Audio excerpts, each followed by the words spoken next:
Build quality కొంచెం improve చేస్తే మరి ఏజీ గ్లాస్ ఇచ్చారు. అది అట్లీస్ట్ గొరిల్లా గ్లాస్ ఇచ్చినా సరే సమ్ ప్రొడక్షన్ ఏదో ఒకటి కొంచెం ఎక్కువ అయిందేమో అనిపించింది. బిల్డ్ క్వాలిటీ అయితే ఇట్లా లేదట. చాలా డెలికేట్ గా ఉంది, పడిపోకుండా నీట్ గా యూజ్ చేసుకోవడమే. ఇప్పుడు 5G ఆన్ చేసుకుంటే 5 అవర్స్ 6 అవర్స్ వస్తుంది, 5 to 6 hours. Hello everyone, Tej Revanth. So topic ఏంటంటే iQOO Z7 Pro ఒక ఓనర్షిప్ రివ్యూ. సో చాలా కామెంట్ వచ్చింది నాకు కింద, బట్ నేనైతే హోల్డ్ చేసి పెట్టాను కొన్ని రోజులు, చూద్దాము ఎలా ఉంది ఏంటి అనేది. అట్లీస్ట్ 1 వీక్ అని తెలియాలి కదా, 1 వీక్ అని అయితేనే కదా ఓనర్స్ కూడా వాళ్ళు కూడా ఎలా ఉంది ఎక్స్పీరియన్స్ చేసి చెప్పగలుగుతారు. బట్ ఇదైతే ఇనిషియల్ రివ్యూ మాత్రమే. మీకు పర్మనెంట్ రివ్యూ కావాలనుకుంటే మళ్ళీ 1 మంత్ తర్వాత నేను మళ్ళీ చేస్తాను ఫుల్ రివ్యూ కవర్ చేస్తూ. ఇదైతే మెయిన్ పిల్లర్స్, ఫోన్ ఒక మెయిన్ పిల్లర్స్ని కవర్ చేస్తూ ఈ రివ్యూ చేస్తున్నాను. సో ఇప్పుడు మనం లేట్ చేయకుండా కంటెంట్లోకి వెళ్ళిపోదాం. సో ఫస్ట్ క్వశ్చన్, మీ పేరు, మీరు ఎక్కడి నుంచి మాట్లాడుతున్నారు అండ్ మీరు ఈ ఫోన్ ఎప్పుడు కొన్నారు? నా పేరు హేమంత్ అన్న, నేను కర్నూలు నుంచి మాట్లాడుతున్నా. ఈ ఫోన్ వచ్చి నేను అరౌండ్ 11th August లో తీసుకున్నాను. 11th ఫోన్ నాకు తెలిసి September 9 డెలివరీ అయింది. పేరు బాలు, శ్రీకాకుళం ఏపీ. నా పేరు గౌతమ్ బ్రో, నేను హైదరాబాద్ లో 1 వీక్ అయింది. Next processor. సో ప్రాసెసర్ చూసుకుంటే మనకి iQOO Z7 Pro వచ్చేసి Dimensity 7200 ప్రాసెసర్ వస్తుంది. 4nm పైన బిల్డ్ అయింది అనమాట. సో ఈ ప్రాసెసర్ యొక్క పర్ఫార్మెన్స్ ఎలా ఉంది మనకి డే టు డే లైఫ్లో కానీ, గేమింగ్ ఆడుతుంటే కానీ, అండ్ మనం ఫోన్ యూస్ చేస్తుంటే ల్యాగ్స్ కానీ, గేమింగ్లో ఫ్రేమ్ డ్రాప్స్ కానీ ఎలా ఉంది మెయిన్గా ప్రాసెసర్ పర్ఫార్మెన్స్? ఏమైనా ఏటికేషన్ నోట్ చేశారా మీరు? ఈ బడ్జెట్ కి అయితే ఓకే అన్న. ప్రాసెసర్ పర్ఫార్మెన్స్ నేను అరౌండ్ ఇది 20 కొన్నా, 20K తీసుకున్నా. ఆ బడ్జెట్ లో అయితే ఇది ఓకే అన్న ప్రస్తుతానికి.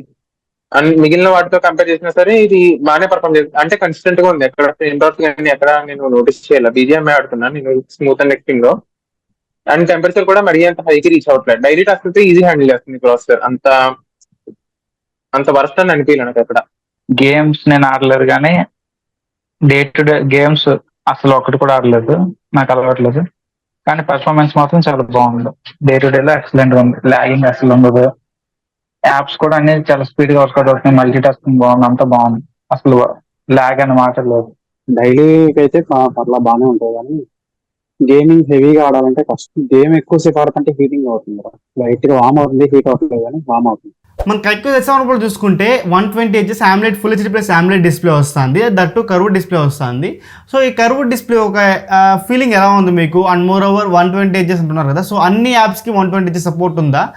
ఎలా ఉంది మొత్తానికి ఆ ఫ్లూయిడిటీ కావచ్చు అన్నీ ఎలా ఉంది మీకు? ఆ డిస్ప్లే ఏమైనా ఇష్యూస్ ఫేస్ చేస్తారా? సో ఎలా ఉంది ఓవరాల్ మీ డిస్ప్లే ఎక్స్పీరియన్స్?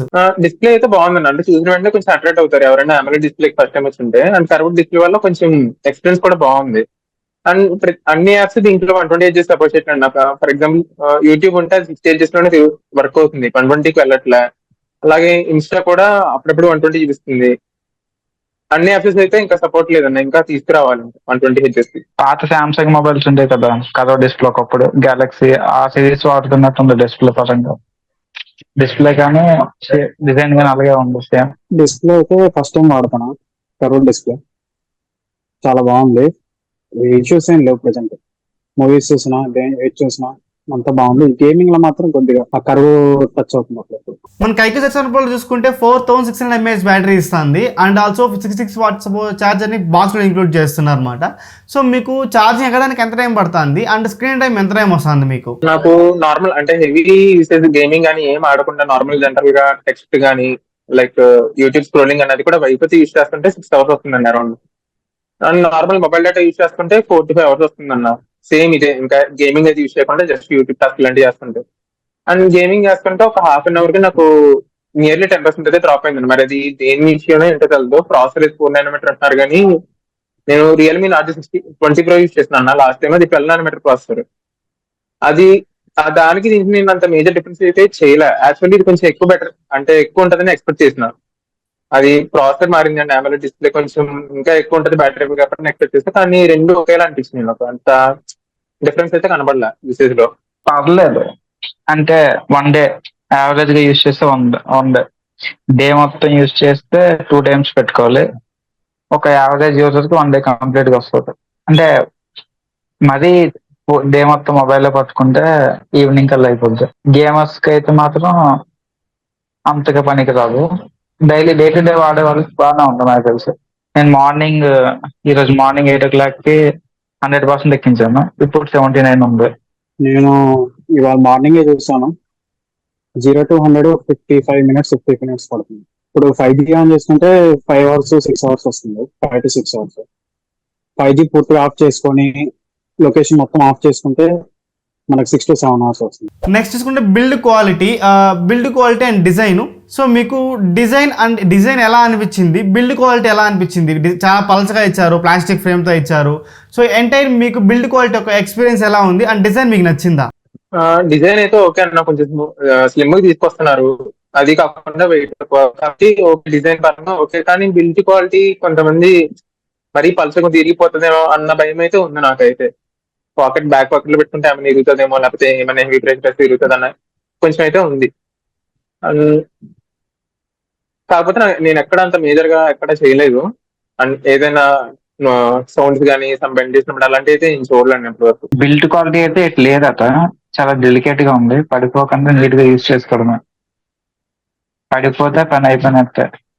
ఈ ప్యానల్స్ కానీ వెనక్కి కూడా చాలా డెలికేట్ గానే ఉంది, పడిపోతే వేస్ట్ ఇంకా. ఈ హ్యాండ్ ఫీల్ అయితే బాగుంటుంది బ్రో. ఇది వెనక్కి కూడా మ్యాటీ ఫినిష్ వస్తుంది, గ్లాస్ అయినా ఫింగర్ ప్రింట్స్ ఏం టచ్ అవ్వవు. ఇంకోటి ఏంటంటే స్లిమ్ ఉంటుంది ఫోన్ బాగా, దానివల్ల అది బెండ్ అయ్యి చూసాను నేను కూడా వీడియో. బ్యాటరీ అదే స్మోక్ కూడా వచ్చేసింది బయట బెండ్ చేసినప్పుడు. నెక్స్ట్ మనం ఈ ఫోన్లో చూసుకుంటే ఫ్రంట్ టచ్ ఓఎస్ వస్తుంది అనమాట iQOO Z7 Proలో మనకి. సో ఫ్రంట్ టచ్ ఓఎస్ యొక్క ఎక్స్పీరియన్స్ ఎలా ఉంది మీకు? డే టు డే లైఫ్లో వాడుతూ ఉంటే ఏమైనా బగ్స్ కానీ ల్యాగ్స్ కానీ నోటీస్ చేశారా? సో ఎక్స్పీరియన్స్ ఎలా ఉంది మీకు? ఎంటైర్ యూఐ అనేది ఎక్స్పీరియన్స్ ఎలా ఉంది? బ్లోట్వేర్ అయితే కొంచెం తగ్గానన్న, బ్లోట్వేర్ అయితే కొంచెం ఎక్కువగానే ఉంది. అండ్ యాప్స్ ఏమైనా ఇన్స్టాల్ చేస్తున్నా సరే మళ్ళీ స్కానింగ్ అని చెప్పి తిరుగుతుంది. అక్కడ కూడా చాలా యాప్స్ యూజ్ చేస్తుంది. అదొకటి డిజేబుల్ చేయడానికి కూడా లేదు మనకు ఆప్షన్, యాడ్స్ అవి. అదొకటి మైనస్ అనిపిస్తుంది అన్న. యూఏ అయితే వాడేయడానికి స్మూత్ గానే ఉంది. ఏమంటే ఇంకా యాప్స్ అవి సపోర్ట్ తీసుకురాలి. 128 అన్నారు కానీ నాకు ఎక్కడ అంత అనిపించలే 128 కింద. అదొకటే మేజర్ అన్న. యూఏ అయితే వాడే వాళ్ళకి చాలా స్మూత్ ఉంది. ఇది కెమెరా డిస్ప్లేనో మరి ఏమన్నా తెలియదు, అదైతే కొంచెం స్మూత్, అది ఓకే అనిపిస్తుంది అన్న. బ్లోట్వేర్ చాలా వస్తుంది కదా, గేమ్స్ తో చాలా వస్తుంది. ఇప్పుడు గేమ్స్ ఏ వస్తున్నాయి, ఇంకా iQOO యాప్స్ చాలా వస్తున్నాయి. కొన్ని అన్ఇన్స్టాల్ చేసుకోవచ్చు, ఒక 70% అన్ఇన్స్టాల్ చేసుకోవచ్చు. ఒక 3-4 యాప్స్ ఉండిపోతాయి, ఒక 5 యాప్స్ వరకు ఉండిపోతాయి. ఇది గేమ్ స్పేస్ అని ఇంకా iQOO యాప్స్ అటు ఉండిపోతాయి. ఇంకా బగ్స్ అయితే నోటీస్ చేయలేదు బ్రో. బ్లోట్వేర్ మాత్రం హెవీ ఉంది, మామూలుగా లేదు. హాట్ యాప్స్ హాట్ గేమ్స్ ఎన్నిసార్లు ఇన్స్టాల్ చేసినా ఆటోమేటిక్ ఇన్స్టాల్ అయిపోతుంది. నెక్స్ట్ చూసుకుంటే కెమెరా. సో కెమెరా మనకి back 50 megapixel plus 2 megapixel depth censor, front చూసుకుంటే 16 మెగాపిక్సెల్ ఇచ్చారు. సో ఎలా ఉంది మీకు కెమెరా ఒక ఎక్స్పీరియన్స్? మనం రికార్డింగ్ క్యాపబిలిటీస్ కావచ్చు, ఓఎస్ ఇచ్చినట్టున్నారు బ్యాక్ సైడ్. సో ఎలా ఉంది మీకు ఫొటోస్ క్వాలిటీ కావచ్చు, వీడియోస్ క్వాలిటీ కావచ్చు? బ్యాక్ కెమెరాతో తీసుకుంటే ఓకేనా, నేనైతే సాటిస్ఫై నేను పెట్టిన ప్రైస్ కి. కానీ ఫ్రంట్ కెమెరా కొంచెం ఇంకా పెంచాలేమో, 30 MP అట్లీస్ట్ 30 ఇచ్చినా సరే ఓకే ఏమో అనుకున్నా. కానీ 16 MP ఇచ్చారు, మరీ అంత బ్యాడ్ అని చెప్పిన గుడ్ యావరేజ్ గా పర్ఫామ్ చేస్తున్నాను ఫ్రంట్ కెమెరా. కానీ బ్యాక్ కెమెరా అయితే బాగుంది. 64 MP ఓఎస్ ఇచ్చినారు. ఫొటోస్ కూడా బాగా వస్తున్నాయి, స్టేబుల్ గా వస్తున్నాయి. ఎక్కడైనా తీస్తాను ఏమంటే నైట్ టైం తీసినప్పుడు కొంచెం 3 seconds అలా హోల్డ్ చేయాలన్నమాట. ప్రాసెస్ ఇప్పటికి టైం పడుతుంది. లేదు 3 seconds స్టేబుల్ గా పట్టుకుంటేనే ఫోన్ అది క్లియర్ గా వస్తుంది. లేదు కొంచెం షేక్ అయినా సరే బ్లర్ అయిపోతుంది ఫోటో, అది తీసుకున్నప్పుడు నైట్ టైం. అది ఒకటి ఇష్యూ ఉందన్న. కొంచెం డెప్త్ సెన్సార్ ఎక్కడ నేను యూజ్ చేయలేదు. పోర్ట్రేట్ షాట్స్ కూడా ఓకే. అండ్ అల్ట్రా వైడ్ ఒకటి ఇచ్చింటే బాగుంది అనిపించింది.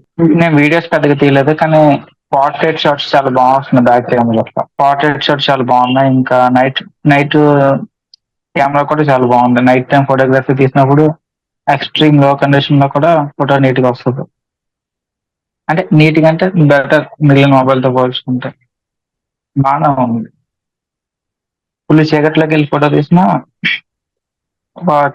ఒక 7 seconds ఉంచమని చెప్తుంది, అలా ఉంచితే చాలా బాగా వస్తుంది ఫోటో. 4K 60 దాకా చేయొచ్చు, కాకపోతే స్టెబిలైజేషన్ ఉండదు. 1080p 30 FPS లో. ఇంకా మెయిన్ అయితే 64 కాబట్టి డే టైమ్ లో బాగుంది. నైట్ టైం కూడా ఫ్లాష్ వేసుకుంటే పిక్చర్స్ బాగా వస్తుంది. ఇంకోటి బొకే కాబట్టి అది నైట్ టైం ఫ్రంట్ కెమెరా మాత్రం సాఫ్ట్ వస్తుంది, నాకు సాటిస్ఫైడ్. నాకు ఇది బ్యాంక్ ఆఫర్ లో ఒక 3,500 దాకా డిస్కౌంట్ వచ్చింది. ఇది guys iQOO Z7 Pro ownership review. ఇప్పుడు నా కన్క్లూషన్ అంటే చెప్తాను. సో అరౌండ్ ఒక 22,000 లాంచ్ అయింది ఫోన్ అయితే ఇది. సో నేను ఫీడ్బ్యాక్ తీసుకున్న దాని ప్రకారం ఏంటంటే డిస్ప్లే కావచ్చు, what ever it is cameras కావచ్చు, ఓకే ఆ ప్రైస్ బ్రేక్ అయితే సాటిస్ఫై చేస్తుంది. బట్ మెయిన్ డ్రాబ్యాక్ ఎక్కడ ఉందంటే ఇక్కడ బ్యాటరీలో.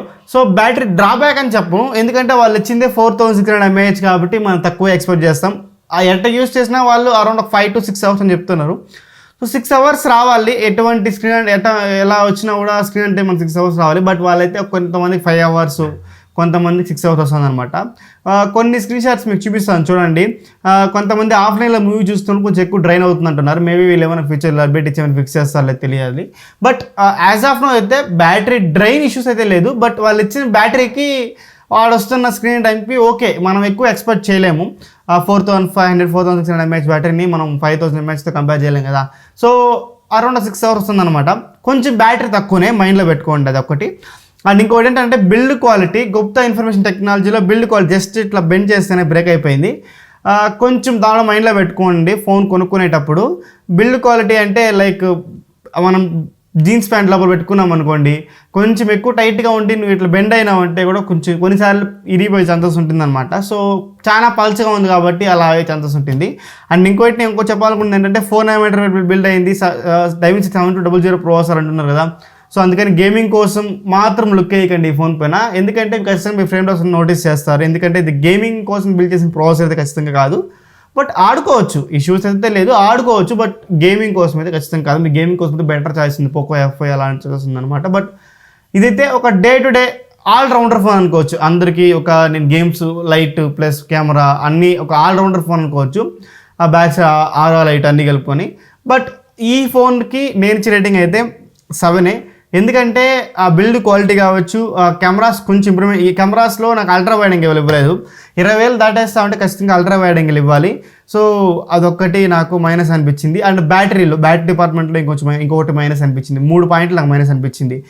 ఈ 3 పాయింట్లు బ్యాటరీ ఇంకా కొంచెం ఎక్కువ ఇచ్చింటే బాగుండని నా ఒపీనియన్. సో ఈ 3 పాయింట్లు మైనస్ అయిన దానివల్ల నేను అవుట్ ఆఫ్ 10 7 ఇస్తున్నాను రేటింగ్.